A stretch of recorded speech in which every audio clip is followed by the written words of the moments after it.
जैसे मैं हूँ, मैं अपना एक पहला घर देख रहा हूँ रहने के लिए, या कोई बंदा दूसरा घर भी देख रहा होगा रहने के लिए, तो क्या ये सही टाइम होता है कि क्या हमें कब कमर्शियल इन्वेस्टमेंट करनी चाहिए? तो भी अगर स्पेसिफिक क्वेश्चन पूछूं, एज एन एंड यूज़र मुझे कमर्शियल इन्वेस्टमेंट करनी कब चाहिए?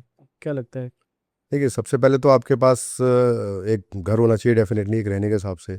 आप कुछ डिपेंड करता है आप इन्वेस्टमेंट जो कर रहे हो कमर्शियल में, एक धंधा चलाने के लिए कर रहे हो या फिर एक रेंटल इनकम के लिए कर रहे हो। अगर आप कोई इन्वेस्टमेंट रेंटल इनकम के लिए कर रहे हो और नोएडा और गुड़गांव जैसे लोकेशन पे कर रहे हो, तो मैं आपको आज बहुत बड़ी स्टेटमेंट दे रहा हूँ कि गलती से भी आप इन्वेस्टमेंट मत करिए। नोएडा में नोएडा हो गया और गुड़गांव हो गया, दोनों कमर्शियल में। में इन्वेस्टमेंट ही नहीं कर? बिल्कुल बिल्कुल भी नहीं करनी है, किसी भी कमर्शियल में इन्वेस्टमेंट नहीं करनी है। उसका रीज़न सबसे बड़ा ये है क्योंकि कमर्शियल चलता किससे, आप देखिए, मैं अब चीज़ें पीछे की तरफ से लेके आता हूँ। कमर्शियल जो चलते हैं वो किससे चलते हैं? फुटफॉल। फुटफॉल से। फुटफॉल कहाँ से आएगा? जिस सिटी के अंदर पॉपुलेशन ही नहीं है, वहाँ पर कमर्शियल के अंदर चीज़ें कैसे बिकेंगी? आपका रेंटल्स कैसे आएंगे? आप अगर हम दिल्ली की बात करें, दिल्ली की पॉपुलेशन है 4 करोड़, नोएडा की पॉपुलेशन है 10 लाख, गुड़गांव की पॉपुलेशन है 25 लाख। तो जो दिल्ली की पॉपुलेशन है उसके अंदर जो कमर्शियल्स चलते हैं, आप भीड़ देखते हो, वो इसलिए होती है भीड़ क्योंकि पॉपुलेशन इतनी तगड़ी है। और यहाँ पर आरओआई इसलिए निकल पाती है कि मैक्सिमम जो आप कमर्शियल्स देखते हैं वो रेजिडेंशियल एरिया के ऊपर बने हुए हैं। Correct correct. किसी ने परमिशन ले ली है या किसी ने इलीगली उसको रन कर रहा है, तो इसलिए उसकी आरओआई बहुत अच्छी निकलती है। लेकिन जब हम एक जाते हैं नोएडा जैसी प्लांट सिटी के अंदर, जहाँ पर हमें कमर्शियल बहुत अच्छे अच्छे प्लान तरीके से दिखाए जाते हैं, वहाँ पर हमसे कमर्शियल की जो कॉस्ट ली जाती है वो बहुत महंगी ली जाती है, ऑलमोस्ट 3 टाइम्स 4 टाइम्स महंगी ली जाती है रेजिडेंशियल के कंपैरिजन में। बट क्या हमें 3 टाइम्स 4 टाइम्स हमें कस्टमर मिल पाते हैं उसके लिए? बिल्कुल नहीं। कस्टमर तो वही है जो आएंगे वहाँ पे। तो जो आपका कमर्शियल चलता है वो लेविश तरीके से नहीं चलता। रेजिडेंस तो आप कह सकते हो एक प्रीमियमनेस आ रही है तो आप चीज़ें ले रहे हो, बट कमर्शियल कभी भी प्रीमियमनेस से नहीं बिकता। वहाँ पर जब तक कस्टमर नहीं आएंगे, आपकी सेल नहीं होगी, तब तक उस चीज़ का कोई फायदा नहीं है। That is true. एक्चुअली मैं इसमें आपको जो आप अपने फुटबॉल का डेटा बताया ना, मैं उसमें पहले तो आपको ये बता देता हूँ कि जैसे यू नो न्यू मॉल की जो सप्लाई है, आप देखो 2023 में अगर मैं इस डेटा को मान रहा हूँ, 11 मॉल थे, 5.95 मिलियन स्क्वायर फीट का था। 24 में 1.7 मिलियन था, फिर ये बढ़ के 2 मिलियन हुआ, 2.3 मिलियन हुआ।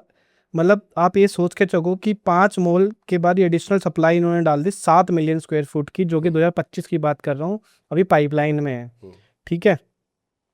उसके बाद मैं आता हूँ इसके, जो हम फुटफॉल की बात कर रहे थे, कि ये हमारा बेसिकली फुटफॉल का डेटा है। ये बोलता है कि अगर 2000 से नीचे का फुटफॉल पर डेली के हिसाब से आपका है किसी भी मॉल के अंदर, वो पुअर माना जाता है। 2000 से 5000 इज़ वीक। 5000 से 10,000 हमारा एवरेज माना जाता है, और 10,000 से 20,000 इज़ गुड। और 20,000, ये मैं डेली का डेटा बोल रहा हूँ। 20,000 से 40,000 इज़ एक्सेलेंट, और 50,000 प्लस तो बिल्कुल। मैं कभी भी किसी मॉल में जाता हूँ, मुझे तो 2,000 लोग भी नहीं दिखते।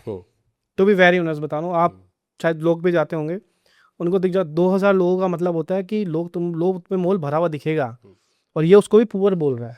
नहीं, उसके अंदर आप ये भी कह सकते हैं, आप जा रहे हैं तो एक पर्टिकुलर एक कुछ जैसे 1 बजे से लेकर 2 बजे के बीच में करेक्ट जा रहे करेक्ट, हो हैं। सकता ये है। हम बात करें पर डे की, तो हो सकता है आप उस पूरे वर्किंग आवर्स में तो आप नहीं रहे। हो सकता है आप जब रहे तब 100-200 लोग हों, फिर उसके बाद आपके जाने के बाद 100-200 लोग आए, तो उस हिसाब से वो चीज़ एवरेज बनती हो।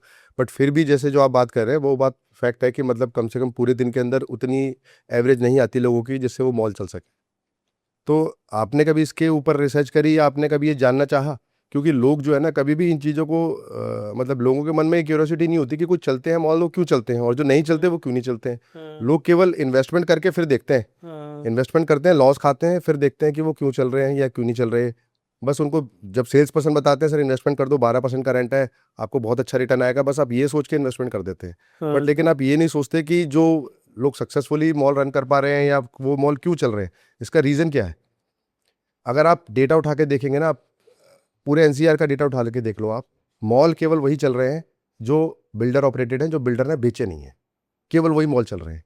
चाहे उसका एग्जांपल के तौर पे मैं आपको मॉल ऑफ इंडिया बोलूँ नोएडा का, या आप गुड़गांव का एमबीएस मॉल ले लीजिए, या डीएलएफ की मैक्सिमम प्रॉपर्टीज हैं, वो बहुत कम सेल करता है प्रॉपर्टीज, तो वो प्रॉपर्टीज चलती हैं। गुलशन 129 नहीं, वो बेच दिया है, वो नहीं चलता, इसलिए चलता ही नहीं हो। नहीं चलता। जबकि आई थिंक मैंने नोएडा में किसी मॉल का नाम सुना है तो गुलशन 129 है, और एक अपना गौर का जो गौर सिटी सेंटर गौर है, सिटी क्योंकि सेंटर। वो भी नहीं बेचा इसलिए वो भी हाँ चलता है। हाँ उसके अंदर उसने स्टूडियो अपार्टमेंट बेच रखे हैं, वो नहीं चलते हैं इसलिए। तो हाँ। जो चीज़ बिल्डर ने बेच दी है, खासकर रिटेल के अंदर, मॉल के अंदर, तो वो चीज़ तो चल ही नहीं सकती। करेक्ट।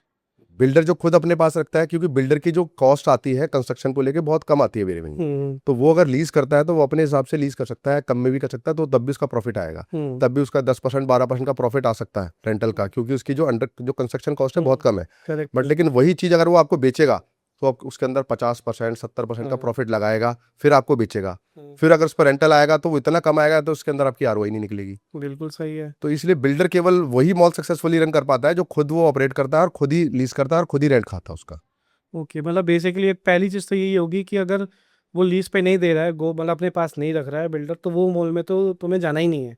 वो तो तुम बिल्कुल ही भूल जाओ कमर्शियल, वो तो तुम बिल्कुल रद्दी रद्दी नहीं, समझ लो। अगर वो बेच नहीं रहा है तो आप वैसे नहीं ले पाओगे, हाँ, और अगर वो बेच रहा है तो वो आपके लिए है ही नहीं, तो नहीं मतलब अल्टीमेटली यही ऐसे मान हुआ। लो जैसे लीज पे करते हैं हाँ। बिल्डर्स ना, लीज पे भी तो बेच देते हैं लीज पे मेरा वो कहने का मतलब नहीं है, लीज पे तो देते ही है वो आपको बेच के जब लीज पे कर रहा है तब भी अल्टीमेटली तो बेच दिया ना उसने आपको। हाँ, तो बिल्कुल। उसने आपको बेच दिया, वो आपके लिए लीज थोड़ी कर रहा है, आपको प्रॉफिट कमाने के लिए थोड़ी वो बेच रहा है मॉल।